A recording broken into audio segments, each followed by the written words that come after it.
ஒரு பேரு The King சென்னைக்கு வராரு. மறைக்காயர். யார் இவர்? ரெட்ரோலுக்ஸ் குடும்பங்களுக்கு வணக்கம். இன்றைய கார்த்திக் விஷன் நிகழ்ச்சியில் தமிழகத்தில் நடக்கும் அரசியல் நிகழ்வுகளை பற்றி பேசலாம். வணக்கம் கார்த்திக். வணக்கம் ஜோ. ரெட்ரோலுக்ஸை தொடர்ந்து சப்ஸ்கிரைப் பண்ணுறவங்களுக்கு மிக்க நன்றி. பண்ணாதவங்க சப்ஸ்கிரைப் பண்ணிவிட்டு வீடியோக்களை பாருங்கள், லைக் பண்ணுங்கள், கமெண்ட் பண்ணுங்கள், ஷேர் பண்ணுங்கள். சூப்பர் தேங்க்ஸ் பண்ணவங்களுக்கும் மனமார்ந்த நன்றிகள். ஏன் ஸ்ருதி கம்மியாயிருச்சு? அதெல்லாம் ஒன்றும் இல்லை. குட். உடம்பு சரியில்லாத நான் தாங்க இப்போ லோவாக பேசணும், நீங்கள் தான் இப்போ லோவாக பேசிகிட்டு இருக்கீங்க. உங்களுக்கு உடம்பு சரியில்லைன்றதை நினச்சி எனக்கு உங்களுக்கு ஒரு மாதிரி நல்லா ஆயிடுச்சு. ஐயோ இப்படி இருக்காரு பாவமே. அப்போ எனக்கு நீங்கள் மாத்திரை போட்டுருங்க, எனக்கு மாத்திரை பிடிக்காது. இல்லை, உங்களுக்கு பதிலாக அவங்க ஃபேன்ஸ் போடுவாங்க, மாத்திரை போடுவாங்க, கல் கொண்டு வேணா அடிப்பாங்க. நீ சாவு மேன் வை மீ அப்படின்பாங்கல்ல, அந்த மாதிரி போகலாங்களா? இது அது போதை. ஃபஸ்ட்டு நீ ஒன்று சொல்லிடுறேன். துரைமுருகன் அவர்கள் பற்றி நேற்று ஒரு வீடியோ, அந்த மகளிர் இதுக்கு வந்திருந்தாரு, அவர் யாரும் கண்டுக்கல அப்படின்னு சொல்லி செய்திகள் முதல்ல வந்துச்சு. அதுக்கப்புறம் அவர் போகும்போது சொல்லிட்டு போயிருக்காரு, ஆக்சுவலா அங்க கூட்டம் அதிகமா இருக்கு, அவருக்கு வந்து உடம்பு சரியில்லை, அதனால நோய் தொற்று ஏற்படுறதுக்கான வாய்ப்புகள் இருக்கு, க்ரௌட் அதிகமா இருக்கிறதுனால, அதனால அவர் அங்கே வந்துட்டு பார்த்துட்டு அங்கேருந்து அப்படியே வந்து கிளம்பிட்டாரு அப்படின்றதான். ஏன்னா எனக்கு ஒரே ஒரு டவுட்டு தான், அப்படி நம்ம சொன்னது முதல்ல தப்பு, அவர் வந்துட்டு யாரும் கண்டுக்கலன்றதுக்காக போனன்றது முதல்ல தப்பு, அதுக்கு முதல்ல சாரி. பட் ஆனால் ஏன் அவர் வரணும்? அவர் ஒரு பொதுச் செயலாளர், இங்கே இவ்வளோ கூட்டம் வருது அப்படின்னு உங்களுக்கு தெரியுதுன்னா, மீட்டிங்னா கூட்டம் வரதானங்க செய்யும். அதுதான் சொல்கிறேன், மீட்டிங்னா கூட்டம் தான் வரும்னா அப்புறம் எதுக்கு நீங்கள் வந்து வரணும்? எல்லாம் எல்லாருமே பண்ணியிருக்க தான் போகிறாங்க. ஆக்சுவலாக பொதுச் செயலாளராக நீங்கள் வரணும்னா கூட உங்களுக்கு உடல்நிலை சரியில்லைன்னா எதுக்காக நீங்க வந்துட்டு வந்து போகணும் அப்படின்ற ஒரு கேள்வி வந்து வருது. உடல்நிலை சரியில்லைன்னு சொன்னா அவங்க கழக தலைவர் என்ன விட மாட்டாரா? நீங்க வந்துதான் ஆகணும்னு வந்து சொல்ல போறாரா? தலையாவது காட்டிட்டு போங்க, இல்லைன்னா முரண்டுருவீங்க. என்ன பெரிய முரண்டு ஏங்க? ஒரு பொதுச் செயலாளர் என்னால் அந்த அப்படியே ஒரு வேளை செய்தி ஆச்சுன்னா கூட உடல்நிலை காரணமாக என்னால வர முடியலன்னு சொன்னா முடிஞ்சு போச்சு. ஆல்ரெடி ஹாஸ்பிட்டல்ல தான் அவ்வளவு சிரமப்பட்டு அந்த இடத்துக்கு வந்துட்டு அது ஒரு பெரிய நியூஸ் ஆகி அது வேற மாதிரி போனதுக்கு அப்புறம் இது மாதிரி வந்து சொல்லியிருக்காங்க. அதை வந்து ஐடிவிங்க வந்து பயங்கரமா வந்து கண்டிச்சிருக்கு. இந்த மாதிரி ஃபேக் நரேட்டிவ் நியூஸ் எல்லாம் வந்து போடக்கூடாது. யாருக்கு அந்த மாதிரி வந்ததை ஆக்சுவலா நியூஸ் சேனல்ஸ் எப்படி போட்டிருந்தாங்கன்னா, அதுதான் நியூஸ் சேனல்ஸ் எப்படி போட்டாங்கன்னா, இந்த மாதிரி வந்து ஒரு யாரும் கண்டுக்கல அதனால போயிட்டாரு அப்படின்ற மாதிரி தான் நம்மளும் நினைச்சுக்கிட்டு இருந்தோம். ஆனா என்னன்னா ஒரு உடம்பு சரியில்லாம தான் செட் ஆகாது தான் போயிருக்காரு. அதுக்கான கண்டன அறிக்கைன்னு ஒண்ணு கொடுத்த பத்தியா? இந்த மாதிரி ஃபேக் நரேட்டிவ் எல்லாம் அது செட் பண்றதே நீங்க தானே ராஜா, அதுல கிங்கே நீங்க தானே. போய் பேச மாட்டேன். அதுதான் நீ போய் பேச மாட்டேன், பேசுறது பூராமே போய் தானே. நம்ம போடல 248 கோடி. ஆமா, இவரு ஜான் பிரிட்டோ யார் தெரியுமா? யார் தெரியுமா? இன்னாரோட இன்னாரு அவரோட இவரு அப்படின்னு பேசுனீங்க. இங்கதான் நிக்கிறேன், அவன் நான் இல்ல, நான் இல்லடா அப்படின்னு. இந்த மாதிரி நீங்க முதல்ல ஃபேக் நரேட்டிவை வந்து கண்ட்ரோல் பண்ணுங்க. அதுக்கப்புறம் இதெல்லாம் சாதாரண விஷயம் தான். நீ பண்ற அளவுக்கு இது ஒன்றும் மோசமான விஷயம் எல்லாம் முதல்ல கிடையாது. அது வந்து தெளிவுபடுத்திடலான்றதுக்காக, வேற ஒண்ணு. ஏன்னா நம்ம தப்பான ஒரு நியூஸை போய் சொல்லி சேர்த்துட்டோன்றதுக்காக சொன்னேன், வேற ஒண்ணு. இருந்தாலும் அவ்வளவு கூட்டம் இருக்குன்னு. ஆனா நல்லா குஜிலி முஸ்து பண்ணிருக்காங்க உள்ளுக்குள்ள. அந்த மகளிர் மாநாடு தானே டான்ஸ், அதுதான் செம டான்ஸ் பார்த்துக்கோங்க. போட்டி ஸ்டாலின் தான் வராரு, பரிசு தர போறாரா, வாட்ச் தர போறாரு. பாட்டை மாத்தியாச்சா? விடியல் இல்லையா? வாட்ச் தர அவன் இருள் மூணு சூழ்ந்துருச்சு, அப்புறம் இந்த விடியல் வருது. அது என்ன வாட்ச் எதுக்கு கொடுக்குறான்னா, ஒரு வட்டம் அப்படி போச்சுன்னா இரவுன்னு ஒன்று வந்துச்சுன்னா திருப்பி பகல் வரும், அதை வந்து இண்டிகேட் பண்ற விதமா வந்து வாட்ச் கொடுத்துருக்காங்க. நமக்கு கெட்ட நேரம் இப்போ, அது நல்ல நேரம் வரும். அதுக்கு இல்ல, நேரங்காலம் பார்க்காம ஒல போ அப்படின்னு சொல்லி அமைச்சிருக்காங்க. எல்லாரும் மகளிரோட இழுத்துக்கிட்டு வரணுமா, மகளிர் இளைஞர் மகளிர்களை எல்லாம் வந்து இழுத்துக்கிட்டு வரணும், அண்ணா அறிவாலயத்துக்கு வரணும் அப்படின்னு வந்து 250 ரூபா தராங்களாம். ஈவெண்ட் மேனேஜ்மெண்ட்ல இருந்து வந்துகிட்டு இருக்குது 250 ரூபா பேமெண்ட். ஜூனியர் ஆர்டிஸ்டுமா இருப்பாங்க? இருப்பாங்க. அப்படிலாம் இது கணக்கு கிடையாது. மேனேஜ்மெண்ட்னா அவங்களுக்கு என்னன்னா ஆள் காட்டணும் அப்படின்றப்போ, எப்படி நம்ம ரோட்ல நிற்பாங்க கொத்தனார் வேலைக்கு வந்து யாரெல்லாம் இருக்கீங்கப்பா வரீங்களா அப்படின்னு கூப்பிட்டு போவாங்கல்ல, அந்த மாதிரி நிறைய குரூப்ஸே இருக்குது. நானே நிறைய நான் என்ன கேட்டரிங் பாத்தீங்கன்னா வந்து ஆடுறாங்கல்ல, ஆமா, அதெல்லாம் எப்படி அது தன்னெழுச்சியா வருது, பெர்ஃபார்ம் பண்றாங்கல்ல, அது தன்னெழுச்சியா வருது. இந்த மாதிரி ஒரு தோத்துருக்க கூடாது, இதுக்கு முன்னாடி அழுவுறது, இந்த இதுல பேசுற 50 பேருக்கு ஒரு ஹெட் இருப்பாங்கல்ல, அந்த ஹெட் அவங்க தானே. ஆமா, அவங்க மெயின் ஆர்டிஸ்டா இருப்பாங்கல்ல. அவங்க 2 hours ஸ்டாண்டிங் 1000 பேர் பேசினாலும் அன்னைக்கு இதுல பேசினார்ல, ரிசல்ட் அன்னைக்கு 11 மணிக்கு மேல ஒருத்தர் பேசினார்ல. ஆமா, yesterday some other function today no 11 மணிக்கு மேல கண்டிப்பா அவரை அடிச்சுக்கவே முடியாது. நிஜமாங்க, நாளைக்கு வந்துருச்சுன்னா இப்போ நியூஸ் கன்ஃபார்ம் தான். அறிவாலயத்துல 14ஆம் தேதி ஏதாவது ஃபங்க்ஷன் வச்சாங்க, நடந்துச்சு, ஒப்பாரி வச்சாங்கன்னா இது கன்ஃபார்ம். 250 ரூபா கன்ஃபார்ம். நல்ல முன்னேற்றம். 200லேருந்து 250 டிஜிட்டலைஸ் ஆகியிருக்காங்க இப்போ. ஜிபேவா? ஆமாம், ஜிபே இல்லை, ஃபோன்பே. ஆமாம். இது பேடிஎம் கரோ ஆட்கள் சேர்க்கறதுக்காக. சும்மா கிடையாதுல்ல, சாதாரணமாக வரல. அப்புறம் உங்களுக்கு 250 ரூபா கொடுத்து வாட்சும் கொடுத்து ஏசி ரூமில் உட்கார வச்சுருக்கோம் நாங்கள். நீங்கள் எனக்கு ஒரு விஷயம் புரியவே இல்லைங்க. ஒரு புக்கு மாதிரி ஒன்று கொடுக்குறாங்க எல்லாரும், கொள்கை புக்கு. இது என்ன கரும புக்கோ தெரில, புக்கு கொடுக்குறாங்க. அதை வாங்கி இப்படி கொடுக்கறதோட சரி, அது எதுக்கு, என்ன பண்ண போறீங்க, அதை வச்சு அவங்க என்ன பண்ண போறாங்க, எடுத்துட்டு போற உங்களுக்கு அது என்ன புக்குன்னு அது தெரியுமா? எப்பவுமே ஃப்ரெஷ்ஷா இருக்கு, எந்த புக்கு போனாலும் ஃப்ரெஷ்ஷா இருக்கு. அது ஒரு டவுட் எனக்கு ரொம்ப நாளா. இந்த செல்ஃப் கில்ஃப் நம்ம தொடச்சிட்டு கீழே பேப்பர் போடுவோம் பார்த்தீங்களா, அதுக்கு பதிலாக அது மேலே வச்சு அலங்காரம் கொஞ்சம் பளபளன்னு இருக்கும். பேப்பர் நல்லா தாங்கும், உழைக்கும் அப்படின்றதுக்காக. திராவிடம் என் கையில் அப்படின்ற மாதிரி, என் அலமாரியில் திராவிடம் அப்படின்னு போறது, தூங்குகிறது. அலமாரியில் திராவிடம் தூங்குறதுக்கா அந்த புக்கு கொடுத்தாங்க. படிக்கணும். எனக்கு என்ன புரியலன்னா, இவங்க அவங்களுக்கு புக்கு கொடுத்தா அதுல ஒரு லாஜிக் இருக்கு, படிங்க, படிச்சு தெரிஞ்சுங்கன்னு. இவங்களோட புக்கே எடுத்து இவங்க திருப்பி கொடுக்குறாங்களே. ஸ்டாலின் அவர்களுக்கே வந்திருக்கக்கூடிய மகளிர் எல்லாம் வந்து புக்கு கொடுக்குறாங்களே, அப்போ அவருக்கு தெரியாதுன்னு கொடுக்குறாங்களா, இல்லை அவருக்கு எதனா கொடுக்கணும்னு கொடுக்குறாங்களா? இல்லை, அது எல்லாருமே அவங்கன்ற இப்போ மாற்றுக் கட்சியிலேருந்து வந்திருப்பாங்க, இந்த திமுக பற்றி தெரியாமல் இருக்கலாம், அவங்களுக்கு அதை பற்றிலாம் விளக்கணுன்றதுக்காக இந்த புக்கெல்லாம். ஏங்க இவர் வாங்கிக்கிறாருங்க புக்கை, அப்புறம் இவருக்கு என்ன தெரியாதுன்றீங்களா? திமுக பற்றி இருக்கலாம், இருக்கு, அதுவும் உண்மைதான். தெரியாம தானே இப்போ தோத்துருக்கோம். அதே மாதிரி நிறைய இந்த ஜென்சி மீட்டப்ல மறுபடியும் வந்து இந்த உரிமையில பேசுறது வந்து திருப்பி ஆரம்பிச்சியா? ஆமா, நாம் தமிழருக்கு போட்டியா வந்துருவாங்கன்ற ஒரு செய்திகளும் வந்துகிட்டு இருக்கு. நாம் தமிழரோட எல்லாம் போட்டி பண்ண முடியாது, அந்த விஷயத்துக்கு மேலேயே அது வந்து அவங்க டாப். அவங்க இல்லை, இப்போ அதுக்கு காம்படிஷன் போட்டிருக்காங்க. இந்த ஜென்சி திமுக வந்து நம்ம யூடியூபருக்கு காம்படிஷனா பேசிட்டு இருக்காங்க ஒவ்வொருத்தவங்களும். எவ்வளவு நாள் தான் அவரே நம்பிக்கிட்டு இருப்பாங்க? அவரோட வீடியோ எடுத்து எப்படி கட் பண்ணி போட்டு அப்டேட் ஆகணும்னு. நம்மளே இப்போ எப்படி வந்து 2021 ஐபேக் நிறுவனம் வந்துச்சு, இவர் பிகே வந்து வேலை செஞ்சு கொடுத்துட்டு போனாரு, எல்லாம் இருந்தாங்க. அதுக்கப்புறம் அவங்க என்ன சொன்னாங்க, இவ்வளவுதானே நாங்களே பாத்துக்கிறோம், மாப்பிள்ளை இருக்கா அப்படி அப்படின்னு சொல்லி அவங்களே ஒரு நிறுவனத்தை ஸ்டார்ட் பண்ணி அவங்களே இன்னைக்கு புதக்கொலியில தள்ளி விட்டாங்கல்ல. ஒருத்தன் இருக்கானா, அதுல எக்ஸ்பர்ட் இருப்பானா, அவன் வந்து அவன் செஞ்சு கொடுத்துட்டு போயிருக்கானா, அவனை மதிக்கணும். இவ்வளோ இதுதான், இதுக்கா நீங்க இவ்வளவு சார்ஜ் பண்ணீங்க, இவ்வளவு பேர் வச்சு வேலை செஞ்சீங்க, எங்ககிட்ட ஆள் இருக்காங்க, நாங்களே பண்ணிக்கிறோம், நாங்க சரி பண்ணிக்கன்ட்டு போயிட்டாரு. இதோ கொண்டு வந்து நிறுத்திட்டீங்கல்ல தெருவில், தினமும் ஒப்பாரி வைக்கிற மாதிரி. அதுதான் அறிவாலயத்துல தான் நிப்பாட்டி இருக்கோம். எங்க நடந்தா என்னங்க, எல்லாம் ஒண்ணுதான். அறிவாலயம் மட்டும் எங்க இருக்கு? இருக்கு. நீங்க சொல்றது பார்த்தா நம்ம எங்க இருக்கோம், தெருவில் தான் இருக்கோம்னு சொல்ற மாதிரி இருக்கு. இல்லைங்க, ஏங்க இப்படி கடந்து போனா தெரு தானேங்க, அதுல என்னங்க இருக்கு? ஓகே. அப்புறம்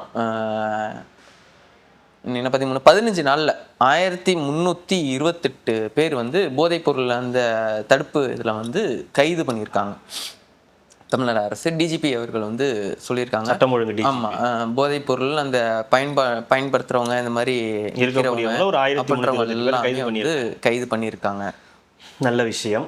இந்த மாதிரி கைதுகள் எனக்கு தெரியல, கைதுகள் ஓகே எல்லாம் பண்றாங்க, பட் ஆனா அதோட வீரியம் இன்னும் குறையலையோ அப்படின்ற அந்த டவுட் இருந்துகிட்டே இருக்கு. உடனே குறையாது தான் அது, நீங்க சொல்ற மாதிரி அழுக்கு கும்மி போய் கிடக்கு, அதை தேய்ச்சிக்கிட்டே இருக்க வேண்டிய ஒரு நிலை இருக்கு. எவ்வளவு தேய்ச்சாலும் அழுக்கு வந்துகிட்டே இருக்கிறது ஒன்று ஒரு பக்கம். இந்த மது போதையும் இந்த பாலியல் பிரச்சனையும் பெரும் பிரச்சனையா தான் இருந்துகிட்டு இருக்கு. நம்ம பேசிட்டு இருக்க இதே வேலையில இதோ ஒரு சம்பவம் இதே மாதிரி ஒரு காவலருக்கு நடந்திருக்கு ஏதோ ஊர்ல அப்படின்றது. அதே நேரத்துல மதுரையில 2 பேர் வந்து ஒரு +2 மாணவி வந்து பண்ணியிருக்காங்க. அவங்கள வந்து சிங்கப்பெண் அதிரடிப்படை வந்து கைது பண்ணியிருக்காங்க அப்படின்ற அந்த நியூஸும் வந்து வந்திருக்கு. இது ஒரு பெரிய பிரச்சனையா தான் இருக்கும் இப்ப வருங்காலங்கள்ல. இந்த அந்த மணிகண்டனுங்களா, அவர் வந்து தாவேகா நிர்வாகி கிடையாது அப்படின்ற ஒரு செய்தியும். அது தாவேகா நிர்வாகியோ இல்லையோ பாலிமர்ல வந்துருச்சு. அதுதான் சொல்ல, பாலிமர் அப்பனா தாவேகா நிர்வாகி இதெல்லாம் இல்ல விஷயம். யார் அது பண்ணியிருந்தாலும் அந்த நடவடிக்கை எடுக்கணும்ன்றது தான். என்னன்னா அது அடிக்கடி அவங்களோட பேர் அதிகமா யூஸ் ஆகுது. தாவேகா நிர்வாகி. இங்க ஆளுங்கட்சியிடையே சேர்ந்த தாவேகா நிர்வாகிகளால் கூட்டு பாலியல் பலாத்காரம் செய்யப்பட்டார்கள். சேலத்தில் 50 பெண்களை மிரட்டி வீடியோ எடுத்தார்கள். தாவேகா நிர்வாகி அதுல சம்பந்தப்பட்டிருக்காரு, அவர் வந்து பேசிக்கிட்டு இருக்காரு, பேரம் பேசுறாரு. அப்புறம் இந்த பக்கம் பார்த்தா தாவேகா நிர்வாகிகளால் வன்கொடுமை செய்யப்பட்ட 2 பெண்கள். இந்த தாவேகா நிர்வாகின்றது இப்ப அடிக்கடி பார்த்துக்கிட்டே இருக்கிற மாதிரி இருக்கு. அதை வந்து அந்த கட்சி எப்படி கண்ட்ரோல் பண்ண போறதுன்னு தெரியல. அப்படிலாம் இல்லை, இதுக்கு முன்னாடி எப்படி சொல்லுவாங்க, சேர்ந்த ஒரு திமுக நிர்வாகிகள் வாயில் அடிச்சுக்கோங்க அப்படிலாம் சொல்ல மாட்டாங்க. சேர்ந்த இளைஞர் சேர்ந்த நபர் அப்படிதான் வருமே தவிர பிரபல கட்சியினுடைய பிரபல கட்சி எந்த கட்சி உங்க பிரபல ஹோட்டலில் ஓகே பிரபல ஹோட்டலில் உணவில் புழு நெளிந்ததால் இந்த அண்ணா நகரில் இருக்கக்கூடிய பிரபல அண்ணா நகர்ல எவ்வளவு பிரபல ஹோட்டல் இருக்கும், எந்த ஹோட்டல்னு சொன்னா அது சொல்லக்கூடாது.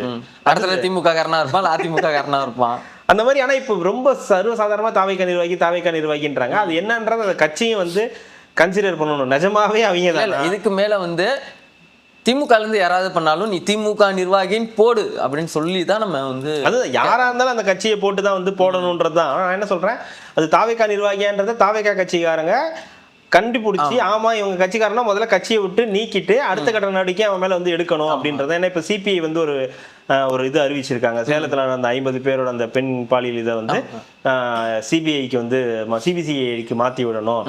அந்த நிர்வாகி தாவேகா நிர்வாகின்னு சொல்லப்படுறாரு. அப்படி ஒருவேளை அவர் இருந்தா அவர் வந்து கட்சியில இருந்து நீக்கப்படணும் அப்படின்றது. பரவாயில்லையே, கூட்டணி கட்சிகள்லாம் வந்து பேசுறாங்க.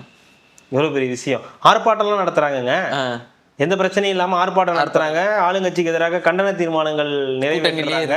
கூட்டணியில தான் இருக்காங்க. ஆனா ஆளுங்கட்சிக்கு எதிராக அதுதான் சொல்றேன், கூட்டணின்றது தேர்தலுக்காகவும் இந்த இதுக்காகவும் ஆளுங்கட்சிக்கு மக்கள் இந்த ஆட்சி நீடிக்க தான் ஆதரவே தவிர இது வந்து அவங்களுடைய வந்து அந்த கட்சி மெர்ஜ் ஆகல. அது நல்லா புரிஞ்சுக்கணும். இப்போ நாட்டுல ஏதாவது ஒரு பிரச்சனை நடக்குன்னா அதற்கு எதிர்ப்பு குரல் கொடுக்க வேண்டியது எல்லாருடைய கடமையும் தான். அது ஊடகமா இருந்தாலும் சரி, இருக்கக்கூடிய இந்த கட்சிகளா இருந்தாலும் சரி. அதை வந்து சிபிஐ இப்ப பண்ணுது இல்ல, இவ்வளவு நாள் உங்களால பண்ண முடியல, அது சுதந்திரமா பண்ண முடியல. இது பண்ணோன்ற நியூஸ் கூட வெளியே வராது.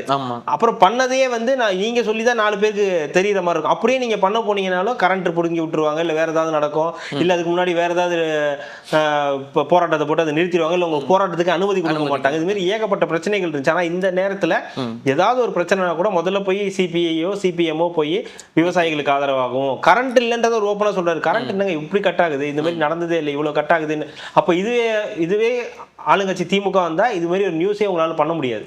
உங்களால முதல்ல ஒரு ஆர்ப்பாட்டமே பண்ண முடியாது. அந்த ஆர்ப்பாட்டத்துக்கு உங்களால போய் முதல்ல போலீஸ்ட பர்மிஷனே வாங்க முடியாது. அந்த அளவுக்கு இருந்துச்சு. ஆனா இப்போ உங்களுக்கு அவ்வளவு ஃப்ரீடம் இருக்கு. இதுதான் வேணும். ஃப்ரீடம்ன்றது அவங்க கொடுக்கறது இல்ல, இருக்கக்கூடியது. அதை நம்மளால அந்த உரிமையை பயன்படுத்தணும். அது இப்போ உங்களால பண்ண முடியுதுன்றது சந்தோஷமான விஷயம். ஆளுங்கட்சிக்கு எதிராக ஏதாவது தப்பு நடந்ததுன்னா அதுக்கு உங்களால கண்டனங்கள் தெரிவிக்க முடியுதுன்றதும் நல்ல விஷயமா இருக்கு. அதே மாதிரி அவங்க சொல்ற சில கருத்துக்களையும் ஏத்துக்க வேண்டியதா இருக்கு. இந்த கனிமொழி அவர்கள் சொல்லியிருந்தாங்க, இந்த மாதிரி ஆளுங்கட்சியில இருக்கக்கூடிய நிறைய நிர்வாகிகள் இந்த மாதிரி பண்றாங்க. அது என்னன்றது தாவேகா உடனடியா ஆராய்ந்து அதுக்கான தீர்வை வந்து கண்டுபிடிக்கணும். ஏன்னா விஜய் அவர்கள் ஆரம்பத்திலே சொன்னார்ல, சிஎம் ஆனதுக்கு அப்புறம் உடனே சொன்னார்ல, இந்த மாதிரி வந்து நம்ம ஆளுங்கட்சி ஒரு ஆட்டம் ஆடி பார்த்துடலாம் அப்படின்ற மாதிரி இருக்கக்கூடாதுன்றது அது அடிக்கடி சொல்ல வேண்டி இருக்கும் போல. இந்த தாவேக்கால இருக்கக்கூடிய கீழ்மட்டத்தில் இருக்கக்கூடிய நிர்வாகிகளுக்கு அடிக்கடி சொல்ல வேண்டியது. அவர் சொல்றாரு அதுல வந்து தாவேக்கா நிர்வாகி கிடையாதுன்னா, எதுவா இருந்தாலும் யாராவது ஒண்ணு பண்ணாலும் முன்னாடி தாவேக்கான்னு சொல்லிட்டு நீங்க அதை பூம் பண்ணி விட்டுறீங்க. அதுவும் இருக்கு. நான் அது வந்து இல்லைன்னா சொல்லல, தாவேக்கா நிர்வாகிகளையும் சேர்த்துக்கு இப்பெல்லாம் உடனே தாவேக்கான் கையில பச்சை குத்திக்கணும் போல இருக்கு. யாராவது எதாவது பண்ணாங்கன்னா கையை காட்டினா தாவேக்கான்னு இருந்துச்சுன்னா ஆமா இப்ப இவர் தான் தாவேக்கா நிர்வாகி. மாஸ்டர் படத்துல வர மாதிரி இந்த இது போட்டிருப்பாங்களே, அது மாதிரி போட்டு ஏதாவது நம்பர் கொடுத்தாதான் அந்த அதை கண்ட்ரோல் பண்ணல. அதுக்கு தான் சொல்றேன், அவன் கட்சிக்காரனா இல்லையான்றத கட்சி கன்ஃபார்ம் பண்ணணும்ல. அவன் எங்க கட்சிக்காரன் கிடையாதுங்க, அவன் இந்த உறுப்பினர் அட்டையில கூட உறுப்பினர் கூட கிடையாது. நீங்களே போட்டுறீங்களே தாவேக்கா நிர்வாகின்னு ஊர் ஃபுல்லா தம்பரம் அடிக்கிறீங்களே நியூஸ் சேனல்ல. அதுதான் ஏன் சொல்றேன், அப்படி இல்லைன்றதை இவங்க சொல்லணும்ல. உங்களுக்கு நியூஸ் அப்படிதானே ஸ்ப்ரெட் ஆகும். பாருங்க தாவேக்கா நிர்வாகி செஞ்சுட்டாங்க, பாருங்க தாவேக்கா இல்லைங்க அவன் எங்க கட்சிக்காரன் கிடையாது. ஆமா கட்சிக்காரன் அவனை நீக்கிட்டோம் சொல்லணும். இல்லைன்னா அவங்க கட்சிக்காரனே கிடையாது, நீங்க தேவையில்லாம நியூஸை போடாதீங்க இப்ப சொல்றாங்கல்ல. அவர் இந்த மாதிரி போலி ஃபேக் நெரேட்டிவ்ஸ் நியூஸ் ஸ்ப்ரெட் பண்ணாதீங்கன்னு அந்த மாதிரி அவங்களும் சொல்ல வேண்டிய இடத்துல இருக்காங்கன்னு சொல்றேன்.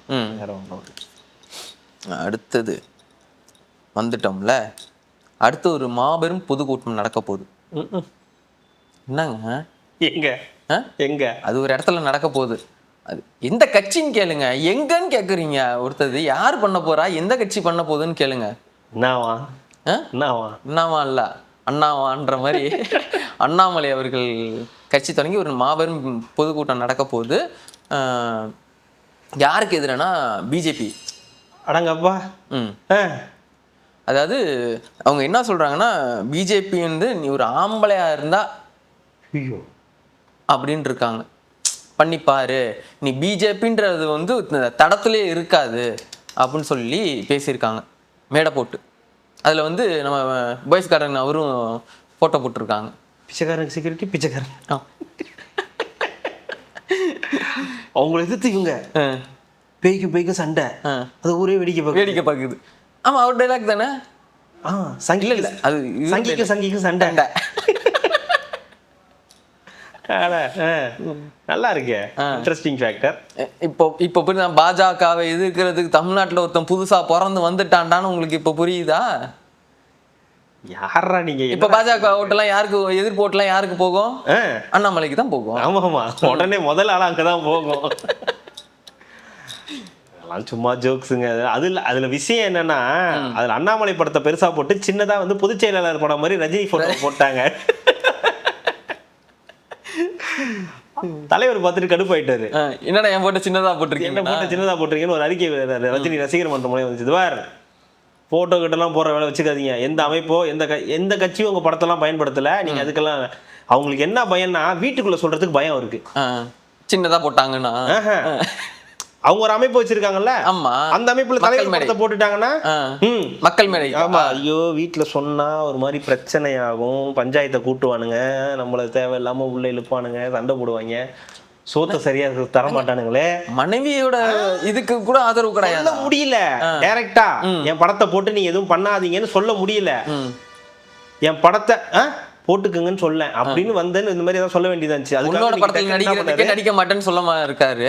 அதுதான் ரசிகர் மன்ற பேரில என் படத்தை எந்த அமைப்போ எந்த கட்சியோ பயன்படுத்தக்கூடாது அப்படின்றத நான் தெரிவிச்சுக்கிறேன் அப்படின்னு வந்து சொல்றேன். குறிப்பிட்டு சொல்லு.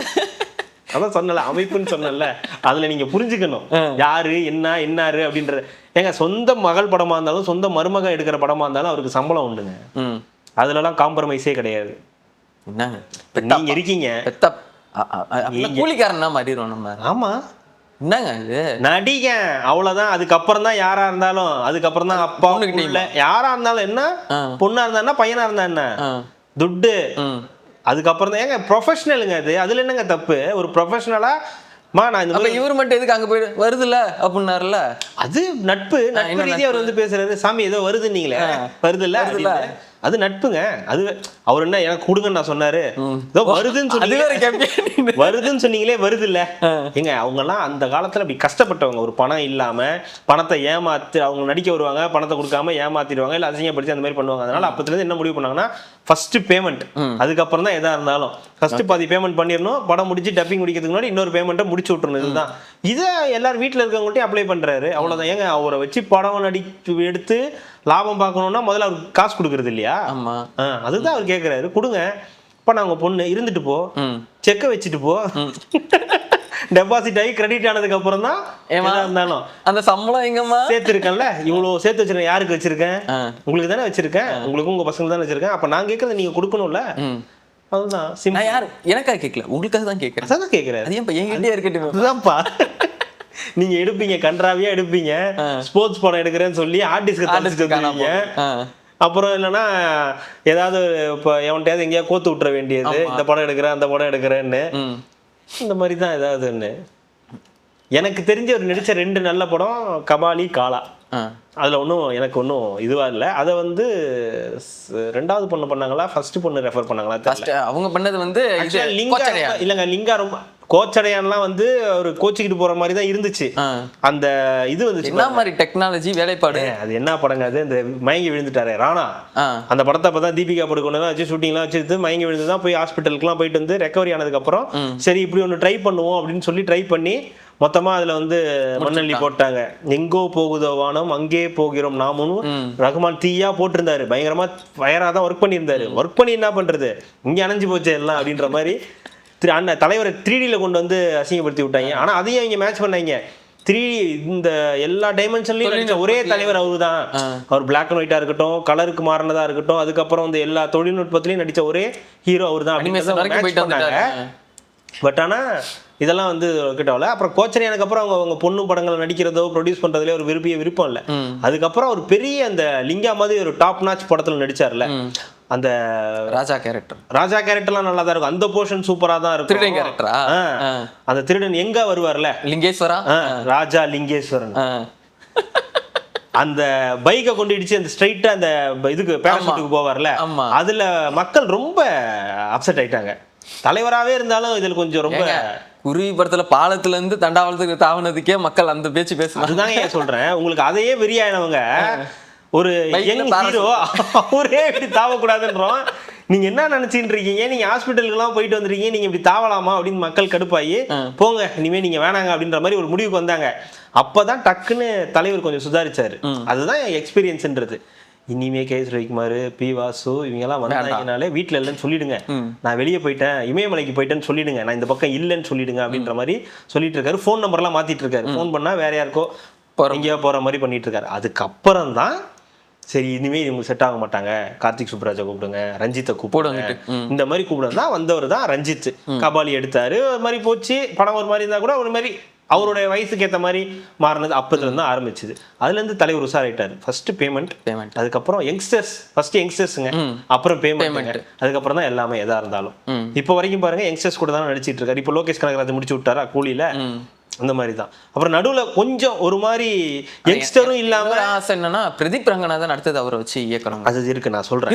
இருக்கு நான் சொல்றேன். காட் அது இந்த இவர் இருக்கார்ல நடுவுல, கார்த்திக் சுப்ராஜ், இவரு ரஞ்சித் எல்லாம் வந்தாங்க. நடுவுல ரொம்ப யங்ஸ்டராகவும் இல்லாம ரொம்ப வயசானாராவும் இல்லாம ஒருத்தர் வந்தாரு. அஜித்தை வச்சு நிறைய பண்ணிருக்காரு, நம்மள வச்சு நல்லா பண்ணுவாருன்னு வந்தாரு. சிறுத்தை அண்ணாத்த அப்படின்ட்டு போயிட்டா, அப்படியே முடிச்சு விட்டு போயிட்டா. அப்படி அவரு போய் அண்ணன், அவருக்கு தங்கச்சி கீர்த்தி சுரேஷ் கேட்கும் போது எவ்வளவு நாராசமா இருக்கு, நல்லா இருக்கு. ஏங்க அஜித் வந்து ஒரு அப்பா, அவருக்கு ஒரு 10 வயசு 12 வயசுல பொண்ணுன்னா அது ஒரு மாதிரி ஓகேவா இருக்குது. நயன்தாரா இருக்காங்க, ஏத்துப்பாங்க, அவ்வளவு ஃபேன்ஸ் ஃபாலோயிங். நீங்க அப்பாவா இருந்து கீர்த்தி சுரேஷ் பொண்ணா இருந்ததுன்னா கூட ஏத்துட்டு இருந்திருப்பாங்க, சரிங்க பரவாயில்லங்கன்னு விட்டுட்டு இருப்பாங்க. இவர் அண்ணனா, இவருக்கு உங்களுக்கு தங்கச்சியா, இதுல இவருக்கு ஒரு காதல். மேக்கப் போடாம போயிருந்தாருன்னா கீர்த்தி சுரேஷ் பேத்தியா கூட மாத்திருப்பாங்க. அதுதான் சொல்றேன், வாய்ப்பு இருக்கு, அதுக்கு உண்டு. அது நடிக்கலாம், தப்பு கிடையாது. அதை விட கொடூரம் நயன்தாரா கூட அவருக்கு இருந்த காதல் காட்சிகள் தான். அவசம் இதெல்லாம் காளி அவரு ஏதோ ஒரு பேர் சொல்றது, ஐயோ 6 மணிக்கு அந்த தியேட்டர்ல போய் நான் உட்கார்ந்த பட்ட பாடு இருக்கே, தியேட்டர்ல வேறயா அந்த மாதிரி இதெல்லாம். இப்ப தலைவர் வந்து இப்ப முடிவு பண்ணிட்டாரு, அரசியலுக்கு நம்ம வந்து இது பண்ணல, நம்ம போட்டோவை யாரும் பயன்படுத்தக்கூடாது, வீட்டுல டைரக்டா சொல்ல முடியல, அதனால வந்து இப்படி சொல்லிட்டாரு, அவ்வளவுதான், வேற ஒன்றும் கிடையாது.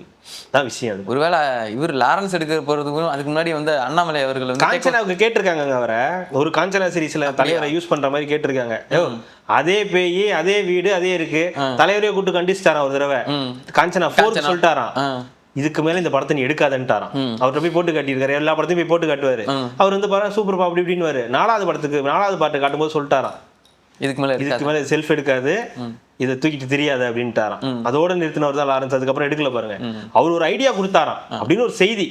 இதுக்கு மேல வந்து எடுக்கிறதா இருந்தா பாம்பு வச்சு எடு, பேய் வேண்டாம், பாம்பா மாத்திரு, சந்திரமுகில இந்த பாம்பை தூக்கிட்டு வந்துரு அப்படின்ற மாதிரி சொல்லியிருக்காரு. அதுக்கு லீடு கொடுக்கலாம். நான் அதுக்கு பதிலா அவர் என்ன சொல்லியிருக்காரு, தலைவர் நான் அப்படி பண்றதுக்கு பதிலா உங்களை வச்சு பாம்பு வச்சு ஒரு படம் எடுத்தார்ல வாசு, அவர் சந்திரமுகி 2 ஒரு பயங்கரமான ப்ராஜெக்டோட வந்திருக்காரு, லைக்கான ஒரு ப்ரொடக்ஷன் வந்திருக்குது, நல்லா அரைக்கலாம் போல, நல்லா இருக்கு, ஆமா நான் அரைச்சு முடிச்சிட்டேன், நீ சேர்த்து அரைச்சு அப்படின்னு அனுப்பிச்சு விட்டதான் சந்திரமுகி 2.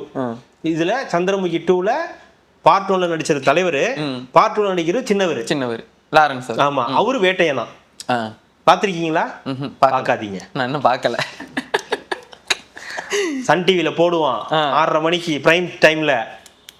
ஆமா, சந்திரமுகி 2 வந்துருச்சு இல்ல? ஏங்க வந்துருச்சாவா? இல்லங்க, சிவனேன்னு இந்த பாகுபலிக்கு மியூசிக் பண்ணார்ல, எவரோ ஒருத்தர், ஒரு வீரமணி இவருங்க, தீக்கா தலைவருங்க, கீராமணியே ஏதோ ஒரு பேரு, அவரை தூக்கிட்டு வந்து இங்க இதுல விட்டு சந்திரமுகி 2ல விட்டு, ஏன் கேக்குறீங்க அந்த கொடுமையை? இன்னமும் நடக்குது போங்க. மொத்தம் போட்டோ கூட யூஸ் பண்ண வேணான்ட்டீங்க.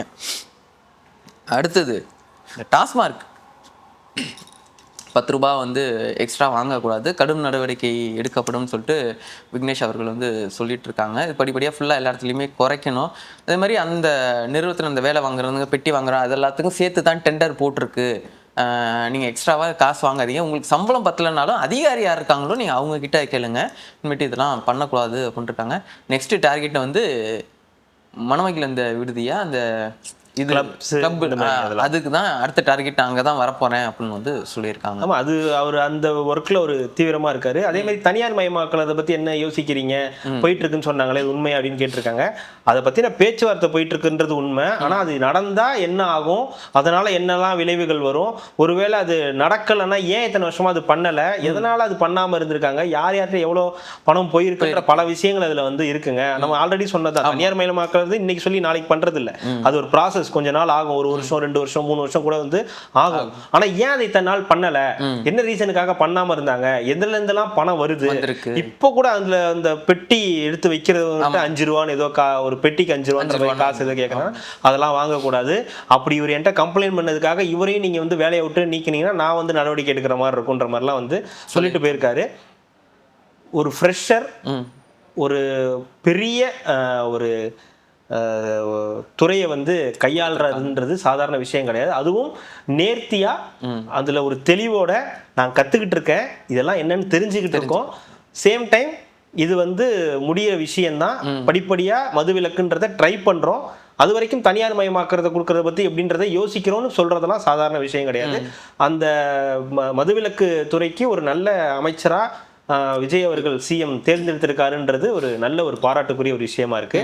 அதே வேளையில நிறைய பேர் இந்த அமைச்சரவையில வேஸ்ட் ஆஃப் டைமாவும் இருக்காங்கன்ற நியூஸும் சிஎம் காதுக்கு போயிருக்கு. நிறைய பேர் இன்னும் பெருசா ஒர்க் அவுட் ஆகல, கிண்டல் கேலிக்கு ஆளாக்கப்படுறாங்க அப்படின்றது ஒரு செய்தியும் வந்திருக்கு. அதிகமா இப்போ எதுனா இந்த இவங்களா கமல் இல்ல இந்த பல்லவி அவங்க வந்து எங்க போனாலும் இந்த குழந்தைய தூக்கிட்டு போய் இது பண்ணிட்டு இருக்காங்க, சீன் கிரியேட் பண்ணிட்டு இருக்காங்க, சிம்பத்தி கிரியேட் பண்ணிட்டு இருக்காங்க. அதுவே பாருங்க, வேற ஏதாவது கொண்டாட்டங்களுக்கு எங்க போகும்போது பார்த்தீங்கன்னா குழந்தைய கூட்டு போறது இல்லை, அரசு நிகழ்ச்சி எங்கேயாவது இங்க போனா மட்டும் கூட்டு வரீங்கன்னா அது வேற போட்டு தெரியல. பட் அது ஒன்று மாதிரி போயிட்டு இருக்கு. பட் இந்த மாதிரி அமைச்சர்கள்லேயே ஒரு லிஸ்ட் எடுத்திருக்காங்க. ஆக்சுவலா அமைச்சரவையில மாற்றம் கொண்டு வரணும், அதுக்குள்ளேயே மாற்றம் கொண்டு வரணும்ன்ற ஒரு பிளான் ஓடிட்டு இருக்கிறதா நியூஸ். ஆனா அதுல என்னன்னா உடனே மாத்தினாலும் பிரச்சனை ஆகுன்றதுனால கொஞ்ச நாள் ஆகட்டும் அப்படின்னு ரன் ஆயிட்டு இருக்கு. இப்ப எம்எல்ஏக்களுக்கெல்லாம் ஒரு பயிற்சி முகாம் வந்து 17-18 தேதியில வந்து சபாநாயகர் வந்து அறிவிச்சிருக்காங்க. ஏன்னா நிறைய பேருக்கு எம்எல்ஏ ஆனதுக்கு அப்புறம் என்ன பண்ணணும்ன்றது தெரியாது, நிறைய பேருக்கு அமைச்சர்களுக்கு உதவியாளர்கள் தரணும், அந்த உதவியாளர்களும் இன்னும் நியமிக்கப்படாம வந்து இருக்காங்க. அப்ப எம்எல்ஏக்களுக்கு என்ன ரைட்ஸ் இருக்கு, எம்எல்ஏக்கள் எது வரைக்கும் போகலாம், அவங்களோட லிமிடேஷன் என்ன பண்ணலாம், என்ன பண்ணக்கூடாது, உங்களுக்கான அந்த தொகை நிதி தொகையை என்ன பண்ணணும், அதை எப்படி வந்து மக்களுக்கு கொண்டு போய் சேர்க்கணும், அது உங்க கையில கேஷா கொடுக்க மாட்டாங்க, இந்த மாதிரி விஷயங்கள்லாம் இருக்குல்ல. நம்ம நினைச்சோம் கேஷ் இவங்கள்ட்ட டெபாசிட் பண்ணிடுவோம் அப்படின்னு, அது மாதிரிலாம் இருக்காது. அது இருக்கும், அந்த கலெக்டர்கிட்ட சொல்லி அதுக்கான தேவைகளை சரி செய்யணுன்ற மாதிரி ப்ராசஸ் வந்து இருக்கும். அதெல்லாம் பண்றதுக்கு ஒரு பயிற்சி முகாம் மாதிரி வந்து கொடுக்குறாங்க. நிறைய அமைச்சர்கள் நல்ல அந்த கத்துக்கிட்டு அடுத்தடுத்து என்ன பண்ணணும்ன்றத பண்ணாங்க. ரமேஷ் அவர்கள், விக்னேஷ் அவர்கள், இந்த மாதிரி இருக்கிறவங்க, கீர்த்தனா அவங்கெல்லாம் வந்து பண்ணிக்கிட்டு இருக்காங்க. பண்ணி ராஜ்மோகன்லாம் ஒரு மாதிரி தோற்ற எக்ஸ்பீரியன்ஸ் பர்சன் மாதிரி வந்து ஆயிட்டாரு. ராஜ்மோகன் அவர்கள்லாம் தமிழ் தாயின் தவ புதல்வனாச்சே, இப்ப அதெல்லாம் கொஞ்சம் நிப்பாட்டிட்டாரு. நான் வந்து அப்படி சொல்லல. இல்ல அதுவும் ஒரு பேச்சு வந்து இன்னைக்கு வந்துச்சு பாத்தீங்களா, அது புரியுது. இன்னைக்கு வந்ததுல அவரு தான் வந்து இது ஹோஸ்ட் பண்ணியிருக்காரு. ஸோ நீங்கள் ஒரு மினிஸ்டர் ஒரு இதாக இருக்கீங்க, ஸோ இந்த மாதிரி இது பண்ணாதீங்க, இனிமேல் இந்த ஆங்கரிங் மாதிரி இந்த ஹோஸ்ட் பண்ணுறதுலாம் பண்ணாதீங்க அப்படின்னு சொல்லிட்டு அது ஒரு விஷயங்கள் அது நல்ல விஷயம் தான். இருந்தாலும் தமிழ் தாயின் தவப்பதில் ஒன்றும் மறக்க முடியாது இல்லையா, அதில் கொண்டு வந்து ட்ரெண்டிங் இல்லையா அது, அவர் இப்போ சொன்னது இல்லையா, அதனால அதுக்காக சொன்னேன் ஜாலியா. ஸோ அமைச்சர்கள்லையும் நிறைய நல்லா போயிட்டு இருக்காங்க. சில அமைச்சர்கள் மேலே சில அதிருப்திகள் வந்து இருக்க தான் செய்யுது. அதெல்லாம் அடுத்தடுத்து மேபி புதுசாக வரவங்களுக்கு இல்லை வேற யாராக்காவது கூட கொடுக்கறதுக்கான வாய்ப்புகளும் இருக்குன்னு செய்திகள் இருக்கு. உடனடியாக எனக்கு அது ஒரு 3-4 மாதம் ஆகும்னு நினைக்கிறேன், ஒரு 6 மாசமாவது ஆகும். ஆமா, அப்படி ஏதாவது தப்பா நடந்துச்சுன்னா அமைச்சரவை மாத்துறதுக்கான வாய்ப்புகளும் இருக்கு. அடுத்தது விஜய் அவர்கள் ரீல்ஸ் மூலியமா தான் ஜெயிச்சிருக்காங்க. திமுக இல்லைங்க, அதிமுக. ஆமா, அவனே அவன் ரீல்ஸு காரணம் இல்லைன்னு அடுத்த ஸ்டெப்புக்கு அவங்க போயிட்டாங்க. நீ இப்போதான் இதுக்கே அது என்ன சொல்றாங்கன்னா, ஓ இப்போதான் நீ இதையே கண்டுபிடிச்சிருக்கியா, அதுல ஒரு படி மேல கண்டுபிடிச்சிருக்கேன். நான் விஜய் ரீல்ஸ் ஒன்று பார்த்தா அடுத்த ஸ்க்ரோல் பண்ணும்போதெல்லாம் 10 ரீல்ஸ் விஜய் ரீல்ஸா வரும். அதனாலதான் நீங்க ஆட்சி பிடிச்சிருக்கீங்க. நீ ஏன் பார்த்த விஜய் ரீல்ஸை போய்? நீ அதுவே வந்துச்சு விஜய்னு போட்டிருந்தேன். சரி, அதிமுக அப்படி பார்த்த அந்த ரீல்ஸ் இல்லைங்க, அப்படியே ஏதோ வேட்டைக்காரனோ இல்லை வந்து ஜனநாயகன் ஏதோ பாடிக்கிட்டு வந்திருக்கும். சரி அப்படின்னு நல்லா இருக்கே பாட்டுன்னு சரி அதை பார்த்தேன், 10 வந்துருச்சு. சரி என்னாச்சு இப்ப? அதுதான் வந்து எல்லாரையும் இன்ஃப்ளூயன்ஸ் பண்ணிருச்சு. விஜய் விஜய் விஜய்னு இன்ஃப்ளூயன்ஸ் பண்ணி அது மூலியமா தான் 3 நாட்களில். ஆமா, மாறி. அதாவது கடைசி 3 நாள்ல தான் எல்லாமே டோட்டலா மாறிடுச்சான். எல்லாத்துக்கும் விஜய் ரீல்ஸ் மட்டும் தான் வந்திருக்காங்க, வேற எந்த ரீல்ஸுமே போல, எதுவுமே இதாகல. அந்த 80 வயசு பாட்டிக்கு ஆமா ஆமா ரீல்ஸ் தான் வந்துச்சு. ஐயா இவங்களை என்ன சொல்றதுனே தெரியல. இந்த கவுண்டமணி செந்தில்ல நான் பரவாயில்லடா, உன்னைய பார்த்தா தானே ரொம்ப மோசமா இருக்குன்ற மாதிரி திமுக கூட பரவாயில்ல போல, இங்க நிலைமை ரொம்ப மோசமா இருக்கு. ஒரு நாளைக்கு ஒரு 300 பேர் போய் டிவிக்கில சேர்றாங்க. இவங்க இப்பதான் ரீல்ஸ் மூலியமா நாம வந்து நம்மளும் ஆட்சி மாற்றத்தை ஏற்படுத்துவோம், இந்த ரீல்ஸ் மூலியமா இந்த தாவேக்காவை வீழ்த்தி காட்டுவோம் அப்படின்றாங்க. நம்மளோட எதிரி தாவேக்கா இல்ல, நம்ம திமுக பக்கமே போலான்றாங்க. திமுக எதிர்கட்சியா ஆளுங்கட்சி தாவேக்காயா? நீங்க அவங்கள இல்ல எங்களுக்கு எதிரி திமுக தான் அப்படின்றாங்க. நல்ல ஸ்ட்ராட்டஜி, நல்ல அறிவார்ந்த செயலில் ஈடுபட்டிருக்காங்க. ரீல்ஸ் போட்டு இந்த தாவேக்கா ஆட்சியை வந்து எப்படியாவது இது பண்ணி விட்டுட்டோம். நல்ல விஷயம். அதான் இவரு ஆதவர்ஜுனா சொன்னார், எல்லாமே பங்காளி தான் பாருங்க. திமுக ஏதாவது ஒண்ணு போட்டோம்னா அடுத்த 10 நிமிஷம் பார்த்தோன்னா இவர் அதே ரிவிட் ஒன்று டூல் கிட்டு, ஒரே டூல் கிட்டு தான். இந்தாங்க ஏன் கஷ்டப்பட்டு இருக்கீங்க, இந்தாங்க பிடிங்க, நீங்க எடுத்து போட்டுங்கன்னா அவர் எடுத்து போட்டுறாரு. ஏன்பா அந்த 2-3 வார்த்தையை மட்டும் மாத்திருப்பா, நம்ம கிட்ட ஐட்டம் கொஞ்சம் வீக்கு, உங்ககிட்ட நல்லா இருக்குன்னாங்களே கொஞ்சம் கொடுங்க அப்படின்ற மாதிரி. அவர் சோஃபா மாடல்னு போட்டிருப்பாரு, அதை எடுத்து நீ மாத்திட்டு வேற ஏதாவது மாடல்னு வந்து போட்டுக்கோ. அப்புறம் முன்னாள் முதலமைச்சர் முத்துவேல் கருணாநிதி ஸ்டாலின் இருக்கும், அந்த இடத்த புரட்சி தமிழர் எடப்பாடியார் அப்படின்னு கொஞ்சம் மாத்திக்கிறது, ஆல்டர்னேட் பண்ணிக்கிறது தான். என்ன ஒரு மனுஷால ஒரு ஒத்தாசை இல்லையா? அது என்னங்க எங்களை முதலமைச்சர்லாம் ஆக்கணும்னு சொல்லிருக்கீங்க, இதுல மட்டும் ஒத்தாசை உங்களுக்கு கேக்குதோ? இல்ல முதலமைச்சர் ஆக்கி அழகு பார்க்கணும்னு ஆசைப்பட்டீங்க, ஒரு டூல் கிட் கொடுக்க மாட்டீங்களா? தரமாட்டோம். இருந்த எல்லாத்துக்கும் இந்த ஒத்த ஆசை மட்டும்தான், ஒத்த ஆசைலாம் கிடையாது, ஒத்த ஆசை தான் அங்க போய் உட்காரணும்னு அது எல்லாரு கண்ணிலையும் வந்து மண்ணள்ளி போட்டுருச்சு. அடுத்தது பார்த்தீங்கன்னா 2000 கோடி ஊழல் நம்ம பள்ளிக்கரணையில இருக்குங்களா அந்த சதுப்பு நிலம். இப்ப தெரியுதா ஏன் லியோனி 10 லட்சம் ரூபாய் எடுத்து விடுறேன்? என்னங்க இப்பதான் நீங்க இது பண்ணி விட்டீங்க, அடுத்தது திருப்பி சேகர் பாபு கிட்ட வரீங்க பாத்தீங்களா? அப்போ அறப்போர் இயக்கம் ஒரு முடிவோட இருக்குங்க. எல்லாத்தையும் வந்து அவங்க வந்து வெறுத்து போயிட்டாங்க. அந்த ஆள் மேல அவ்வளவு காண்டு, அவங்க மேல இல்ல, ஒட்டுமொத்த திமுக மேல. அதுதான் சொல்றேன், திமுக மேலதான் சொல்றேன். திமுக அதிமுக 2 பேர் மேலேயும் தான். இவங்க மேலேயும் வழக்குகள் வச்சிருக்காங்க, நிறைய வச்சிருக்காங்க. அடுத்தடுத்து வரும்னு நினைக்கிறேன். அவங்க குறியா இருக்காங்க, இவங்களை ஒழிச்சு கட்டியே ஆகணும், இவங்களோட ஊழல் எல்லாத்தையும் வெளிக்கொண்டு வரணும்னு சொல்லி தெளிவா இருக்காங்க. அவங்க இந்த திமுக ஆட்சியில் இருக்கும்போது இதெல்லாம் சொன்ன விஷயம் தான். நம்மளே வந்து பேசியிருக்கோம், இந்த சதுப்பு இந்த ராம்சார் சதுப்பு அந்த பிரிகேட் நிறுவனத்துக்கு கொடுத்தாங்க அப்படின்ற அந்த விஷயம். அது அடுத்து வந்து ப்ராசஸ்ல வந்து இருக்கு. அந்த மனுவையும் வந்து முதலமைச்சர் அவர்கள்ட்ட வந்து கொடுத்துருக்காங்க. ஸோ அதுலேயும் வந்து விசாரணை நடக்கும் அப்படின்னு நினைக்கிறேன். ஸோ இந்த மாதிரி இருக்கக்கூடியவங்க கொண்டு போய் கொடுக்கும்போது இந்த ஆட்சிக்கு ஒரு பயம் வரும், நம்ம இதெல்லாம் செய்யக்கூடாது, இந்த மாதிரி தவறுகள் நடக்கக்கூடாதுன்ற பயம் வரும். ரெண்டாவது இதெல்லாம் அல்வா மாதிரி இருக்கு, இதெல்லாம் அழகா பண்ணலாமே அப்படின்னு சொல்லி எடுத்து, ஆமா அவங்க எல்லாத்தையும் தூக்கி உள்ள போட்டீங்கன்னா சட்டமன்றத்துல எதிர்கட்சியா யார் கேள்வி கேட்பா? உதயண்ணா இருப்பார்ல, அவர் மேலேயும் தான் இருக்குது இல்ல, வருது இல்ல, இருந்துட்டு போகுது. உதயண்ணா ஏதாவது பேசி கீசி வந்துருவா. அப்படி உதயண்ணா இருப்பாரு, அந்த பக்கம் ஐ பெரியசாமி அவரு இவருன்னு யாராவது உட்காந்துருப்பாங்க, ஒரு 10 பேர் இருப்பாங்க, ஜாலியா இருக்கும், அதெல்லாம் ஒன்றும் பிரச்சனை இல்லை. என்ன அந்த பேப்பர் எடுத்து கொடுக்கறதா KN இருப்பாரு தெரியாது. அது ஏன்னா அவர் தான் பெரிய தலைக்கட்டு, அவரு தானே. அவருக்கு பின்னாடி செந்தில் பாலாஜி பார்ப்பாரு, அவருக்கு பின்னாடி சேகர் பாபு. சேகர் பாபு தான் டாப்னு நினைக்கிறேன், 2000 கோடி. அவர் 888 கோடி தான். 3ஆவது தான் செந்தில் பாலாஜி. ஒரு துறை தானேங்க யாருக்கு? இது மாதிரி பல துறைகள் இருக்குதுல்ல, கழிச்சு பார்த்து குறைகள் தான் இருக்குது, துறைகளே இல்ல, எல்லாம் குறைகளா தான் இருக்குது. அந்த மாதிரி பல துறைகள்ல வந்து எத்தனை ஆயிரம் கோடி வருது அப்படின்றதெல்லாம் கூட்டி கழிச்சு பாரு, கணக்கு தப்பா தான் வரும். நீ என்ன கூட்டி கழிச்சு பார்த்தீங்கன்னாலும் பல கோடி இடிக்கும், கவலையே படாது. இல்லைங்க அவங்க ரொம்ப அப்செட் ஆயிட்டாங்க. இவங்கள்ட்ட மாறி மாறி கொடுத்து, அதாவது அதிமுக ஆட்சி காலத்துல ஏதாவது ஒரு இவ்வளவு பிரச்சனை நடந்ததுன்னு 2021 இவர் வராருன்னா அதுக்கு முன்னாடி போய் அவ்வளோ கொண்டு போய் கொடுக்குறாங்க, இது நடந்திருக்கு அது நடந்திருக்குன்னு. அவர் வாங்கிட்டு நான் இதை பண்றேன், அறப்போர் இயக்கத்தோட சேர்ந்து அவரு நான் இதை பண்றேன் அதை பண்றேன் அப்படி பண்றேன் இப்படி பண்றேன்னு சொல்லிட்டு வந்ததுக்கு அப்புறம் எதுவுமே பண்ணல, எல்லாத்தையும் அப்படியே ஸ்மாஷ் பண்ணிட்டாங்க. அப்ப 5 வருஷம் அவங்க போராடி பார்த்து ஒன்றும் முடியல. அதுக்கு முன்னாடி இவங்க பண்ண ஊழலை கொண்டு போய் அவங்கள்ட்ட கொடுத்து அவங்க நாங்க கிழிச்சிடறோம் நட்டுறோம், நாங்க ஒன்றும் பண்ணல. இப்ப பார்த்தாங்க 2 பேருமே இல்லாம புதுசா ஒருத்தர் வந்திருக்காருல்ல, இவர்கிட்ட கொடுப்போம்னா கொஞ்சம் கொஞ்சம் வேகங்கள் எடுக்கிறாங்க. அப்படியான சரி இருங்க பாக்குறோம்னா இடி கேஸ் வருது, இருங்க பாக்குறோம்னா KN கேஸ் வந்துருது, இருங்க பாக்குறோம்னா சதுப்பு நில கேஸ் 2000 கோடி ரூபாய் வந்துருச்சு. அதனால வந்து அவங்களுக்கு கொஞ்சம் இதாயிட்டாங்க.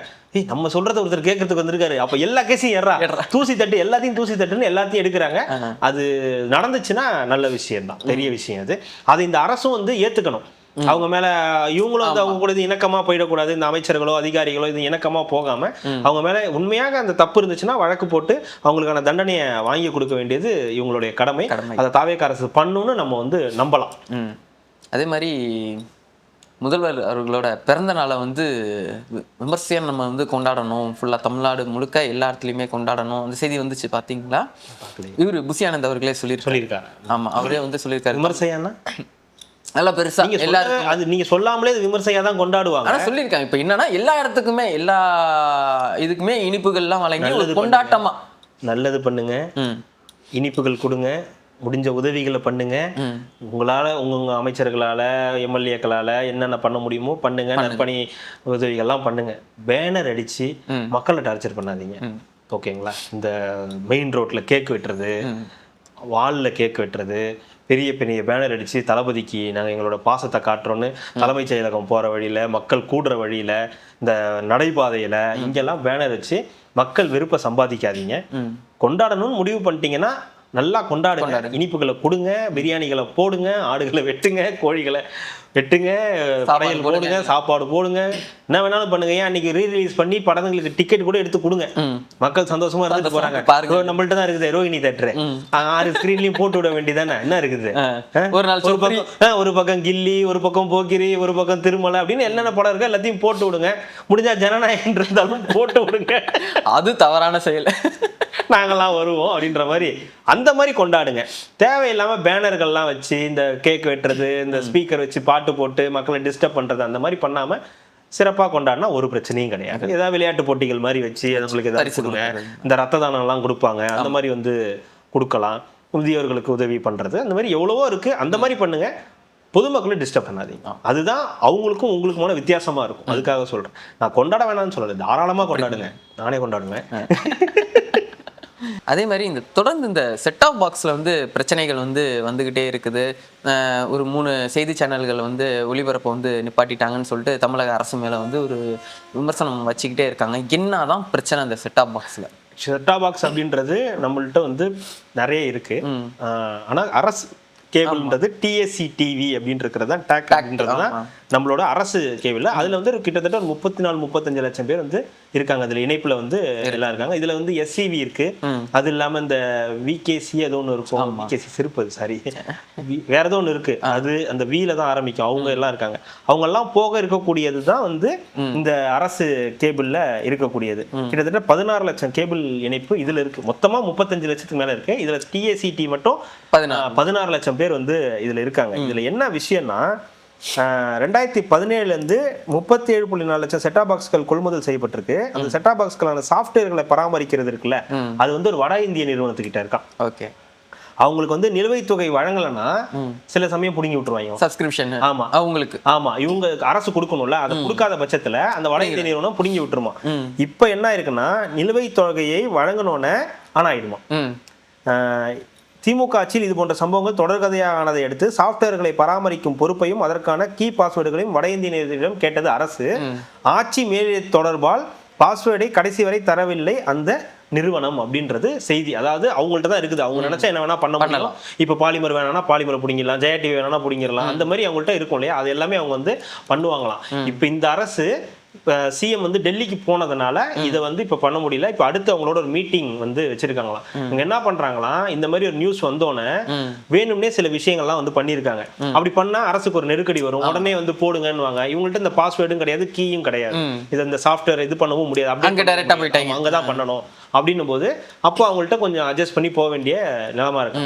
இப்போ என்ன ப்ராக்ரஸ் போயிட்டு இருக்கான்னா, இதை வந்து அரசே எடுத்து நடத்துற மாதிரி இங்க இருக்கக்கூடிய, ஏன் நம்ம போய் வெளியில போய் பண்ணணும், நம்ம லோக்கல்ல இருக்கக்கூடியவங்கள்ட்டே இதை வந்து டெண்டர் மாதிரி கொடுத்து இதுக்கான இதை வந்து ப்ராசஸை ஸ்டார்ட் பண்ணுவோம். பிளஸ் அதில் அடிஷ்னலா ஓடிடி இதெல்லாம் வந்து வர மாதிரியும் பண்றதுக்கான வேலைகளை வந்து பண்ணலாம் அப்படின்றது இருக்கு. கடந்த ஆட்சியில இதெல்லாம் பண்ணவே இல்லை. இந்த கீ பாஸ்வேர்டு கீ எல்லாம் வாங்குறது, அவங்க எதனா ஒன்று மிரட்டினாங்கன்னா அந்த ஒன்னே இல்லைன்னா ஐயோ போயிடுச்சு அந்த பிரச்சனை வருன்றதுனாலே விட்டுட்டாங்களாம். ஆனா இப்ப சிஎம் என்ன சொல்லியிருக்காரோ, அப்படி பண்ணக்கூடாது, இது என்ன ப்ராசஸோ அதை பண்ணுங்க, அவங்கள்ட்ட இருந்து பாஸ்வேர்டு கீ வராது அப்படின்ற மாதிரி இருந்தா கேன்சல் பண்ணிட்டு நெக்ஸ்ட் என்ன ப்ராசஸோ அதுக்கான வேலைகளை வந்து பாருங்கன்ற மாதிரி உத்தரவுகளை வந்து பிறப்பிச்சிருக்காரு. அதனால இதுதான் பிரச்சனை. அடிக்கடி இந்த மாதிரி பாலிமர் வரமாட்டேங்குது, நியூஸ் வரமாட்டேங்குது, நியூஸ் தமிழ் வரமாட்டேங்குதுன்னு சொல்றதுக்கான காரணங்கள் இதுதான். உடனே அதை மறைச்சிட்டாங்க, இந்த நியூஸை போட்டதுனால தான் தூக்கிட்டாங்கன்னு வரக்கூடிய செய்திகள் வந்து உண்மை கிடையாது. இதுதான் உண்மையான செய்தி. வட இந்திய நிறுவனத்திட்ட இருந்த பாஸ்வேர்டு கீ இருக்கிறதால இந்த பஞ்சாயத்து, அந்த கீ எங்ககிட்டயே இருந்துட்டு போகுது அப்படின்னு சொல்லி முதலமைச்சர் வந்து முடிவு எடுத்தாருன்னா நல்லா இருக்கல, நானே வச்சுக்கிறேன் அப்படின்ற மாதிரி எடுத்துட்டாங்கன்னா முடிஞ்சிடும். பிளஸ் அதுலயே ஓடிடியும் வர மாதிரி இருந்துச்சுன்னா அது ஒரு கோரிக்கை வச்சிருக்காங்க. தமிழ்நாடு அரசே ஒரு ஓடிடி வந்து ஸ்டார்ட் பண்ணணும். சின்ன சின்ன படங்கள், பட்ஜெட் படங்கள்லாம் வரது எல்லாமே விலை போகாது. நம்மளுக்கே தெரியும், அமேசான் இவங்கெல்லாம் வாங்க மாட்டாங்க. அவங்களே ஒரு கிரைட்டீரியா தான் வச்சுருப்பாங்க. இது இருந்தால் இந்த ஸ்டார் காஸ்ட் இருக்கணும், இந்த கேமராவில் தான் எடுத்துருக்கணும், இப்படி தான் இருக்குன்னா அவங்க ஒரு தனி ஃபார்மேட்டே வச்சுருக்காங்க.